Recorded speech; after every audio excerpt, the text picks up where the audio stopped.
साथियों नमस्कार। अमूल नवाचार यूट्यूब चैनल में पुनः आपका स्वागत है। साथियों देखते हैं अभी हमारे शिक्षक साथियों द्वारा कक्षा 3, 4, 6, 7 का वार्षिक परिणाम अभिलेख पत्रक किस तरीके से भरना है, आइए हम देखते हैं। काफ़ी लोगों का कन्फ्यूजन है अधिभार कैसे निकालना है, तो आइए इस पत्रक में हम भर के देखते हैं। सर्वप्रथम पत्रक में हमारा जिले का नाम, जनशिक्षा केंद्र बसाहट का नाम और स्कूल का डाइस कोड, विधानसभा क्षेत्र क्रमांक व नाम, ग्राम पंचायत नगरीय निकाय या पंचायत है, साला का स्तर क्या है और विकासखंड और गांव का नाम या वार्ड और साला का नाम। साथियों इतनी पूर्ति करने के बाद हम देखते हैं आगे हमारा कॉलम आता है कक्षा कौन सी हमारी, और यहाँ पर कुछ ग्रेड दिया हुआ है कि कितने से कितने का ए ग्रेड होगा, कितने से कितने प्रतिशत का बी ग्रेड होगा। इस तरीके से यहाँ पर कॉलम दिया है। साथियों अब आइए हम देखते हैं कि वास्तविकता हमें भरना कैसा है। साथियों आइए अब हम देखते हैं थोड़ा जूम करके कि इसे हमें भरना कैसे है। विद्यार्थी की सामान्य जानकारी। साथियों देखेंगे सबसे पहले सरल क्रमांक, फिर अनुक्रमांक, फिर उसके बाद स्कॉलर या प्रवेश पंजी क्रमांक, उसके बाद बच्चे का नाम आ जाएगा जैसे हमने लिखा है कुमारी खुशबू प्रजापति, माता का नाम श्रीमती किसूली, पिता का नाम श्री सुरेश, उसके बाद जन्म तारीख, जाति। अब साथियों यहाँ पर हम देखेंगे मासिक टेस्ट, चूँकि हम कक्षा 4 का भर रहे हैं। साथियों कक्षा 3 में किसी प्रकार का कोई अधिभार हमें नहीं निकालना है। अब कक्षा 4 में हमें या 6 और 7 में कैसे अधिभार निकालना है आइए हम देखते हैं। तो सबसे पहले हम देख लेते हैं मासिक टेस्ट। मासिक टेस्ट हम देखते हैं साथियों प्रथम भाषा, द्वितीय भाषा, गणित और पर्यावरण। तो प्रथम भाषा में हमने देखे कि 40 में से कितने अंक मिले हमारे बच्चे को, 28 अंक मिले हैं। 28 का अधिभार कितना निकलेगा, 7 निकलेगा। अब अधिभार कैसे निकलेगा आइए हम उसे देख लेते हैं। साथियों अधिभार के लिए बिल्कुल सामान्य सा सूत्र है, अधिभार बराबर प्राप्तांक गुणा अधिभार बटे पूर्णांक। तो हम देखते हैं अधिभार बराबर हमारे अंक कितने थे 28, अधिभार कितने प्रतिशत निकालना है हमें 10% बटे पूर्णांक कितना था 40 का। तो हमने इसको भाग दे के गुणा करके काटा तो हमारा उत्तर कितना आया 7 आया। हम इसे डायरेक्ट भी कर सकते हैं, 28 में डायरेक्ट 4 का भाग भी हम दे सकते हैं, तो हमारा अधिभार ये निकल आ जाएगा।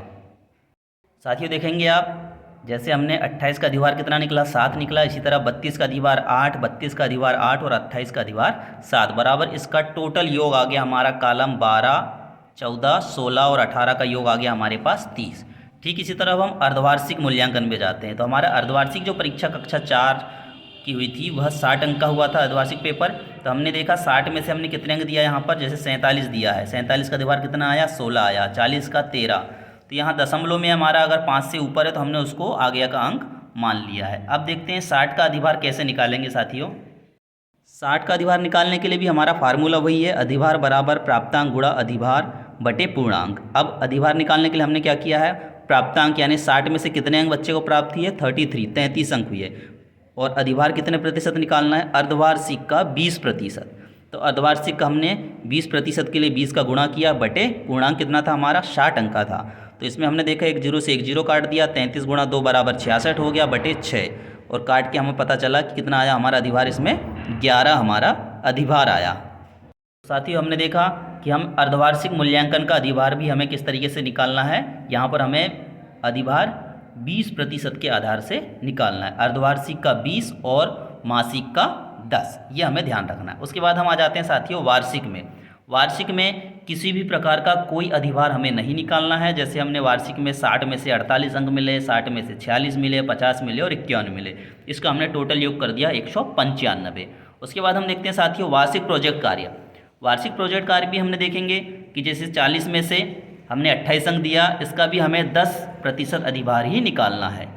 साथियों हमें सेम अधिभार जैसे हमने मासिक टेस्ट का लिया था ठीक उसी तरह हमें वार्षिक प्रोजेक्ट कार्य का भी लेना है, यानी वार्षिक प्रोजेक्ट कार्य और मासिक टेस्ट दोनों का 10-10%, अर्धवार्षिक का हमारा होगा 20% और वार्षिक हमारा पूर्ण जितना का उतना ही रहेगा, यानी उसमें कोई अधिभार हमें नहीं निकालना है। तो देखिए साथियों अब हम देखते हैं हमारी जो खुशबू बच्ची थी उसका हम देखेंगे मासिक टेस्ट का अधिभार के हमने अंक जोड़ा है। यहाँ पर जैसे अधिभार में कितना है 7, 8, 8 और 7 बराबर 30, अधिभार का योग हमारा मासिक टेस्ट अधिभार का योग आ गया हमारा 30 अंक, और अर्धवार्षिक मूल्यांकन अधिभार का टेस्ट आ गया 58 अंक, और यहाँ पर हमें वार्षिक लिखित मूल्यांकन का योग आ गया 195। और साथियों वार्षिक प्रोजेक्ट कार्य का हमारा योग आ गया 30। इस तरीके से हमने यहाँ पर जो हमारे कॉलम नंबर 19, 29, 35 और 45 अर्थात मासिक टेस्ट अधिभार, अर्धवार्षिक मूल्यांकन अधिभार, वार्षिक मूल्यांकन अधिभार नहीं है, वार्षिक में कोई अधिभार नहीं है, और वार्षिक प्रोजेक्ट अधिभार, ये तीनों चारों को मिला करके हमारा योग कितना आया 313। कितना आया साथियों 313। अब 313 चूँकि हमारे चारों विषय का योग आ गया तो 313 में हम 4 का भाग दे देंगे तो हमारा प्रतिशत निकल आया 78.25% अर्थात ए ग्रेड में। वही हम दूसरे बच्चे का योग आया हमारा 248 बटे 4 का हम भाग दे देंगे, 4 विषय है तो हमारा आ गया 62%, मतलब ग्रेड निकला हमारा बी। ठीक इसी तरह हमें कक्षा 6 और 7 का भी परिणाम तैयार करना है। कक्षा 4 के लिए हमारे 4 विषय हैं, लेकिन कक्षा 6 और 7 के लिए हमारे पास 6 विषय हो जाएंगे, तो यहाँ पर हम 6 का भाग दे देंगे और उसके आधार पे हमारे बच्चे का प्रतिशत और ग्रेड निकल आएगा। तो साथियों हमने बच्चे का बहुत ही आसान तरीके से रिजल्ट तैयार कर लिया है।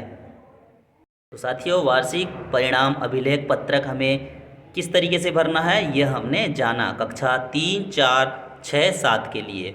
Thank you.